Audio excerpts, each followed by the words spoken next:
Hello student, कैसे हैं आप सब? आप सबका मेरे यूट्यूब चैनल इंग्लिश क्लास पर। और आज फिर से मैं एक नए वीडियो के साथ आपके सामने हाजिर हूँ। आज का जो वीडियो है आपका बिहार बोर्ड क्लास 9th का जो पनोरमा इंग्लिश है, यानी कि फर्स्ट इंग्लिश है, उसका पोएट्री सेक्शन से मैं दूसरा चैप्टर लेकर आ गया हूँ। और पहले इसके मैंने आपका और इसके पहले वाले लेसन मैंने पढ़ा दिया है।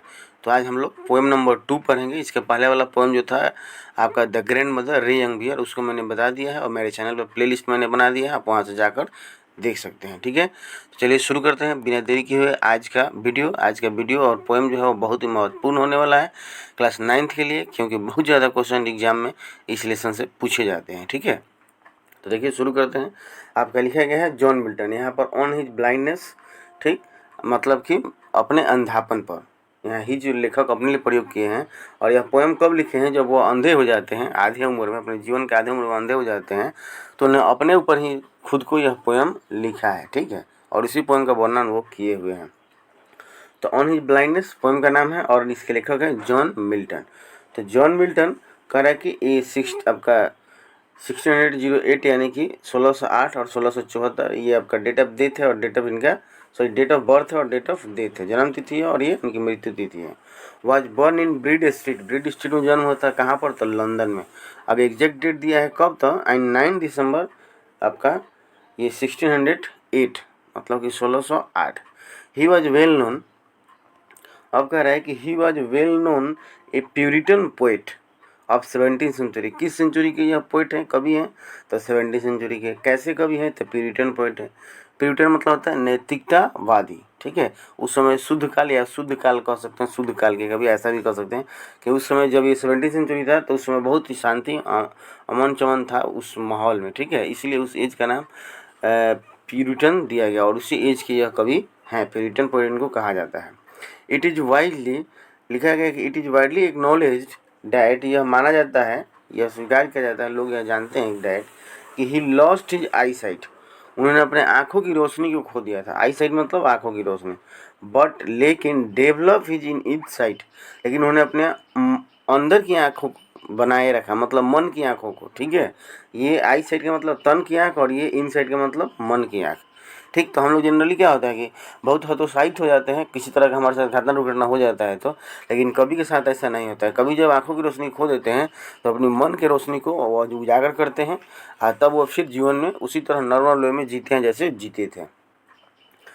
टू मैक्सिमम ही compose L'Allegro Il Penseroso, अब तब उन्होंने इनसाइट डेवलप करके बहुत सारी कविताओं को लिखा, कंपोज किया।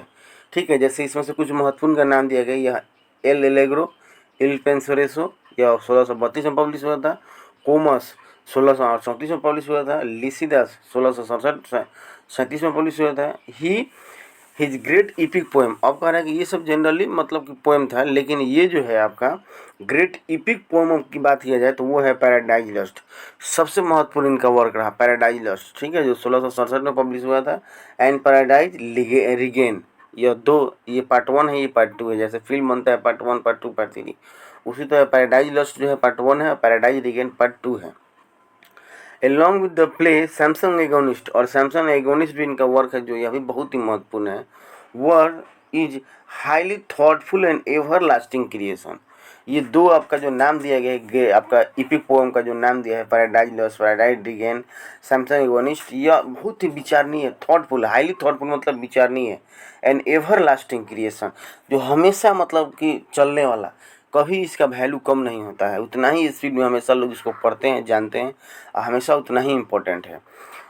He was known for his grand style, किस स्टाइल के लिए जाने जाते हैं? तो ग्रैंड स्टाइल, इनका लिखने का अपना तरीका था, उस तरीका का नाम दिया गया ग्रैंड स्टाइल। ठीक है, और ग्रैंड स्टाइल का आपका जो इनका जो है वो स्टाइल की अगर बात पूछे कि किस स्टाइल के थे तो ग्रैंड स्टाइल। ठीक है, चलिए आगे थोड़ा सा और बढ़ते हैं। आपका देखिए यहाँ क्या लिखा है, correct on his blindness, correct is a Petrarchan sonnet. अब ये पेट्रार्गन सोनेट क्या है और सोनेट क्या है? तो सोनेट किसको कहते हैं हम लोग? तो 14 लाइन के पोएम को हम लोग सोनेट कहते हैं। ठीक है, तो ये भी एक सोनेट है, लेखक जो है पोएम के टाइप में ये क्या है? तो एक सोनेट है जो कि 14 लाइन इसमें भी है। और यह पेट्रार्गन सोनेट है। सोनेट कई होते हैं, शेक्सपियरियन सोनेट कहते हैं, ये मिल्टोनिक सोनेट कहिए या पेट्रार्गन सोनेट कहिए, एक एक्सपेंसरियन सोनेट होता है, ठीक है, सबका अपना अपना क्वालिटी है। लेकिन सोनेट में 14 ही लाइन होते हैं, चाहे वह स्पेंसनियन सोनेट हो, इंग्लिश सोनेट का है, या आपका शेक्सपियरियन सोनेट का है, या मिल्टोनिक या प्यूरिटन सोनेट का है। ठीक है, लेकिन सबका कुछ ना कुछ आपका चेंजेज है। तो जैसे ही वो आएगा मैं आपको बताऊंगा। फिलहाल आज इस पोएम में हम लोग पेट्रार्गन सोनेट को देखेंगे। द ओपनिंग लाइन, अब देखिए पेट्रार्गन सोनेट की क्वालिटी क्या होती है। Opening line of 8 line are called octave. अब कह रहा है कि इसका 14 लाइन में जो आपका शुरुआती का जो लाइन होता है वह 8 लाइन का होता है। सोनेट तो हो गया 14 लाइन का पोएम का, ठीक है, लेकिन शुरुआती जो पहला ग्रुप होता है वो 8 लाइन का होता है, और इसी 8 लाइन के ग्रुप को हम लोग ऑक्टेव कहते हैं। यह भी क्वेश्चन एग्जाम में पूछता है, ऑक्टेव कहते हैं। And whereas the conclusion the 6th line are called सेस्टेड।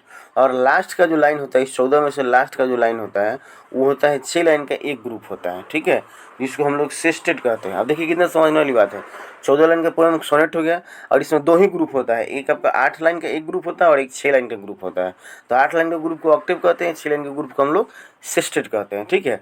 अच्छा, एक क्वालिटी और है इस 8 लाइन में। देखिए ओपनिंग लाइन में क्या होता है कि लेखक अपने आप से बहुत सारा सवाल पूछते हैं, क्वेश्चन पूछते हैं, मन में उनके बहुत सारा सवाल आता है, ठीक है।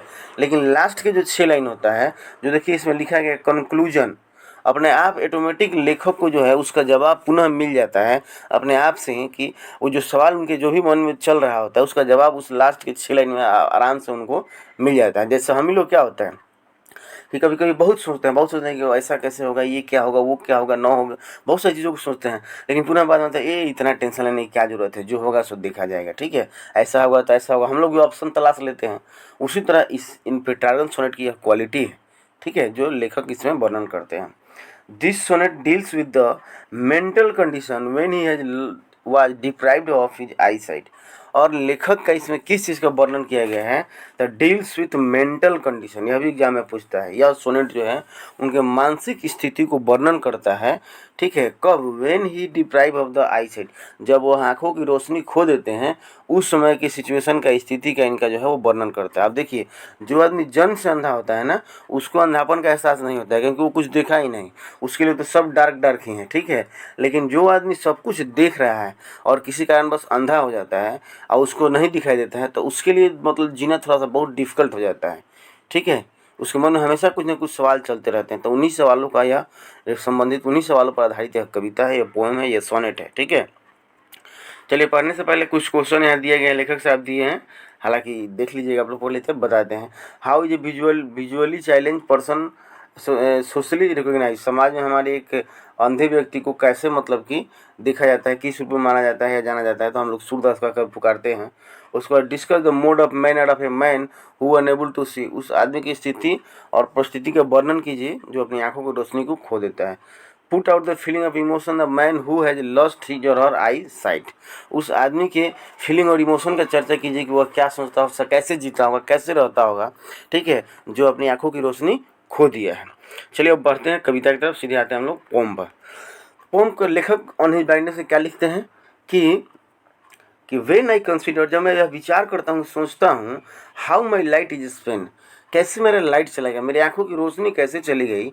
मैं सोचता हूँ मन में कि मैंने कैसे कहा कि जब आंखों की रोशनी जो आदमी देखा हुआ रहता है और अचानक उसको न देखना पड़े या किसी कारणवश नहीं देख सके, तो वो कैसा सोचता है, वही चीज़ का लेखक करते हैं कि व्हेन आई कंसीडर, जब मैं विचार करता हूँ कि how my light is Spain, मेरी आंखों की रोशनी कैसे चली गई। एरा, एरा का मतलब होता है बिफोर, यह ऑब्जेक्टिव क्वेश्चन में पूछता है। एरा मतलब बिफोर।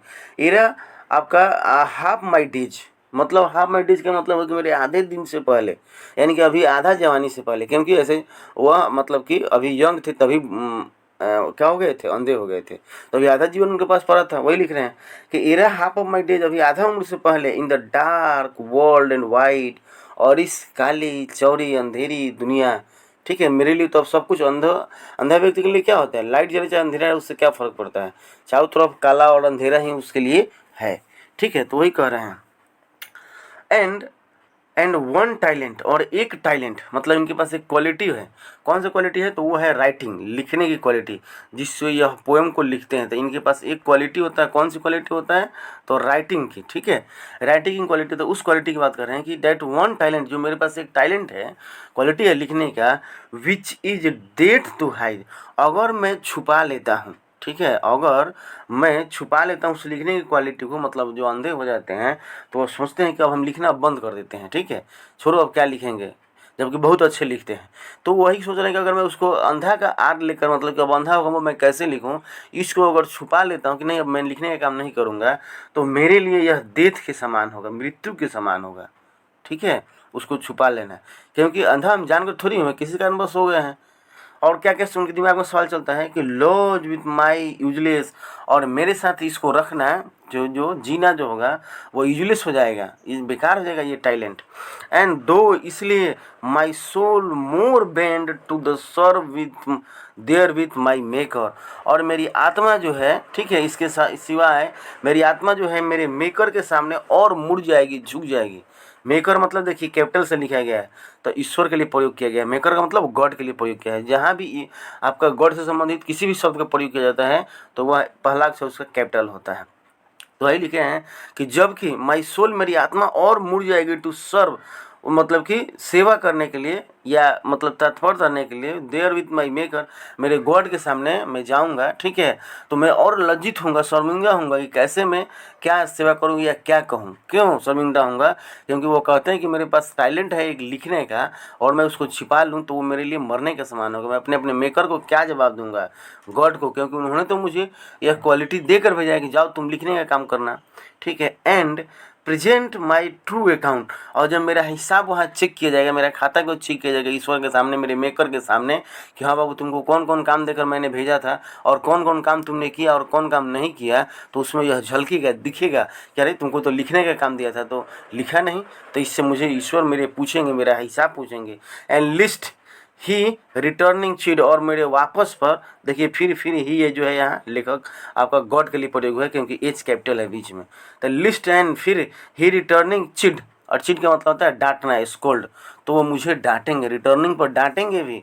ठीक है, कि तुमने क्यों नहीं किया, अंधा हो गया तो तुम लिखना छोड़ देगा, ऐसा लेखक कुछ कहते हैं। डॉज गॉड एग्जैक्ट डिलीवर, फिर उनके मन में सवाल होता है। ये देखिए DOTH जो डॉथ लिखा है, तो यह ओल्ड इंग्लिश में लिखा गया है, इसको हम लोग DOES पढ़ेंगे। एग्जाम में भी पूछता है कि what do you mean by doth, doth का क्या मतलब होता है। डॉथ मतलब डज होता है। ठीक है, तो आपका डॉट गॉड एग्जैक्टली डिलीवर, क्या ईश्वर को हमारे काम की आवश्यकता है, मन में उनके फिर सवाल आते हैं। ये सभी बातें उनके मन में कोंता है। ठीक है, क्या ईश्वर को है हमारे काम की आवश्यकता है। एंड लाइट डिनाइड, मतलब कि रोशनी आपका जो है आविष्कार होने के बाद, अस्वीकार होने के बाद, मतलब चले जाने के बाद भी, मतलब एक अंधे व्यक्ति से भी ईश्वर उतना ही काम खोजेंगे जितना नॉर्मल व्यक्ति से खोजते हैं। ठीक है, आई फॉन्डली आस्क, मैं यह सवाल पूछता हूँ, यह मेरे दिमाग में आता है, मैं अपने आप से पूछता हूँ, बट पेशेंस, लेकिन धैर्य जो है टू प्रिवेंट, मुझे रोकता है। ठीक है, पर धैर्य टू प्रिवेंट, धैर्य से मैं काम लेता हूँ। और क्या होता है, तो देखिए ये आपका जो था, ये मतलब कि मैं धैर्य रखता हूँ, लेखक कह रहे हैं कि मैं धैर्य रखता हूँ। चलिए जो होगा सो देखा जाएगा, अभी सोच ही रहे होते हैं, तब तक क्या होता है हम लोग आगे बढ़ेंगे। उससे पहले इसको देख लीजिए, ये देखिए इसमें 8 लाइनें हैं, 1 2 3 4 5 6 7 8, तो यह 8 लाइन का एक ग्रुप हो गया, एक स्टेंजा हो गया। इसको हम लोग क्या कहेंगे, ऑक्टेव कहेंगे। ठीक है, इसको हम लोग ऑक्टेव कहेंगे। इसमें लेखक ने क्या किया, तो क्वेश्चन किया अपने आप से कि क्या होगा मेरा, कैसे होगा, मैं कैसे जीऊँगा, लेखक के ईश्वर के पास जाऊँगा तो क्या होगा, मेरा हिसाब खाता वही चेक किया जाएगा। ठीक है, तो ये सब सवाल आ गया। ठीक, तो ये ऑक्टेव में हो गया। और देखिए सिस्टेट में क्या होता है, लेखक कैसे वो करते हैं और कैसे उनका जो है उसको जवाब मिलता है आपका सिस्टेट में। चलिए तो हम लोग चलते हैं, इस पेज को पलटते हैं। देखिए ये आ गया आपका नेक्स्ट पेज। अब देखिए इसमें क्या लिखा है, यह आपका यहाँ पर कितना है, तो 1 2 3 4 5 6, इसमें 6 लाइन है। इसमें आपका जो है वो 6 लाइन है, इसमें 6 लाइन है, और इसको हम लोग कहते हैं सिस्टेट, सिस्टेट। ठीक है, 6 लाइन को सिस्टेट कहते हैं।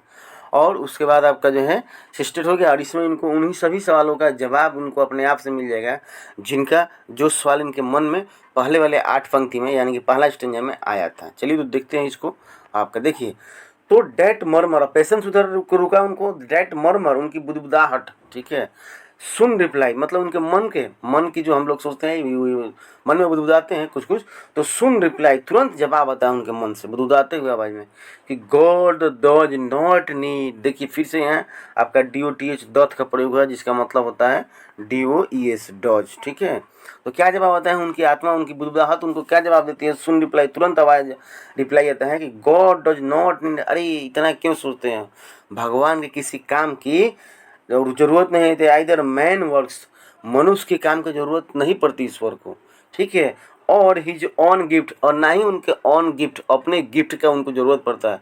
मतलब हम लोग कहते हैं कि ईश्वर का सब कुछ दिया हुआ है, ठीक है, तो इस सेंस में कहा गया है, और हम ही फिर सब वही चीज़ ले जाकर ईश्वर पर चढ़ाते हैं। इसका मतलब उन्हीं का दिया हुआ उन्हीं पर चढ़ा रहे हैं। तो हिज ऑन, देखिए फिर हिज यहाँ जो प्रयोग हुआ है वो गॉड के लिए प्रयोग हुआ है, क्योंकि एच कैपिटल है। और हिज ऑन गिफ्ट, उन्हीं के गिफ्ट का, हु बेस्ट बियर हिज, फिर हिज लेखक गॉड के लिए H capital, and who gift and who best bear his mild yoke. और आपका जो है, आपका ये आप इस लाइन का जो मतलब हो गया है कि he bears his mild yoke and they serve him best in his state. मतलब कि जो लोग आपका जो है इसको, और इसका मतलब आपका ये हो गया कि who best bear his mild yoke, मतलब उनके शर्तों के नियमों को जो सहन करते हैं। मतलब ईश्वर के, अगर ईश्वर हमको कोई काम देता है, किसी तरह का हमें दुख तकलीफ देता है, तो हम लोग उसको नॉर्मली सहन करते हैं। तो सहन करें, चाहे किसी तरह का करें, आपको जो है ईश्वर जो काम दे दिए हैं वो बिल्कुल आपको रहना ही है, करना ही है। तो इसलिए भगवान को किसी के काम की आवश्यकता नहीं होती है। आप करें अपने मन से तब भी ठीक है, नहीं करें तब भी ठीक है। दे सर्व हिम बेस्ट, वे लोग भी बहुत अच्छे से सेवा करते हैं, ईश्वर का सेवा करते हैं, ठीक है। एंड और वो लोग भी बहुत अच्छे से सेवा करते हैं। हिज स्टेट, हिज फिर गॉड के लिए, हिज स्टेट, उनका जो राज्य है, उनका जो क्षेत्र है, किसका, ईश्वर का, इज किंगली, बहुत मतलब एक राज्य की तरह, बहुत बड़ा राज्य की तरह है। पूरा संसार उनका राज्य है, ठीक है, किसका, ईश्वर का, मेकर का। Thousand of at his biding speed, और लाखों लाखों हजारों हजारों लोग जो हैं उनको काम करने के लिए एकदम अथक प्रयास से बिल्कुल लगे रहते हैं ईश्वर के काम से। आप कोई भी पूजा पाठ अनुष्ठान देख लीजिए, तो लोग थोड़ा सा भी अपने देह का, थकान का, पैसा का ये टेंशन नहीं करते हैं, बिल्कुल मतलब लग जाते हैं बस। जैसे अभी सावन आ रहा है तो आप देखिएगा कि किस हिसाब से भीड़ हो रही है, कहीं पर भी कोई पूजा पाठ होता है, अनुष्ठान होता है, तो कितनी भीड़ होती है। तो लोग मतलब ईश्वर के काम को करने के लिए, ठीक है, तत्पर रहते हैं। ऐसा नहीं कि एक आदमी उसमें जो है तबीयत खराब है, अंधा हो गया, विकलांग हो गया, तो उससे ही हिसाब मांगा जाएगा, ऐसा कुछ नहीं है। करने के लिए लाखों लोग पड़े हैं और कर रहे हैं, किसी भी मतलब हर स्पीड से। एट पोस्ट ओवरलैंड, चाहे वह जमीन पर करना हो, एंड ओशन विदाउट रेस्ट, चाहे वह समुद्र में करना हो, मतलब कोई डिफिकल्ट काम करना हो, कहीं भी करना हो, तो बिल्कुल बिना रेस्ट का जो है ईश्वर का लोग काम करने के लिए तत्पर रहते हैं। They also serve who only stand and wait, ये लाइन बहुत इंपॉर्टेंट है, लास्ट लाइन कई एग्जाम में कई बार पूछा है आपको, ठीक है। तो दे ऑल्सो सर्व, वो लोग भी सेवा करते हैं ईश्वर की, ठीक है। Who only stand and wait, जो सिर्फ खड़े रहते हैं और वेट करते हैं। इस लाइन का मतलब ये हुआ कि लोग जो है भीड़ भाड़ से बचकर अपनी बारी का इंतजार करते हैं कि नहीं मैं भी, तो वह भी ईश्वर की सेवा करते हैं। ऐसा नहीं कि वो सिर्फ इंतजार करते रह जाते हैं, नहीं करते हैं। जैसे इसका एग्जाम्पल के तौर पर देख लीजिए कि कहीं भी जब पूजा पाठ होता है तो वहाँ भीड़ भाड़ बहुत अधिक होता है, तो सब लोग उस भीड़ भाड़ में जाना पसंद करते हैं धक्का मुक्की करके। लेकिन कुछ लोग कहते हैं कि नहीं, जब खाली समय होगा, फ्री जगह होगा, तब हम लोग जाएंगे ताकि ईश्वर का अच्छे से दर्शन कर सकें और हम लोग उनका पूजा अनुष्ठान कर सकें। तो इस लाइन का मतलब यही हुआ है कि जो लोग वेट करते हैं, अपनी बारी का इंतजार करते हैं, वह भी ईश्वर की सेवा करते हैं, ठीक है। तो स्टूडेंट, ये रहा इस पोएम का आपका जो है समरी कहिए या पूरी पोएम का एक्सप्लेनेशन कहिए जो मैंने आपको बताया, ठीक है। आशा करता हूँ कि मेरे द्वारा बताया गया आपका जो ये मैंने वीडियो बनाया वो आपको अच्छा लगा होगा। अच्छा लगा होगा तो लाइक कीजिएगा, शेयर कीजिएगा, और चैनल से जुड़ने के लिए लोगों को प्रेरित कीजिएगा, विद्यार्थियों को प्रेरित कीजिएगा, ठीक है। इसी तरह मैं 9 से 12 तक के 9th आपका जो 9 से 12 का इंग्लिश है, एक एक करके आपका पोएट्री, प्रोज दोनों से मैं लेकर वीडियो आ रहा हूँ क्वेश्चन आंसर ऑब्जेक्टिव के साथ, ठीक है। तो आज की वीडियो में इतना ही, फिर मिलेंगे अगले वीडियो में, तब तक के लिए थैंक यू।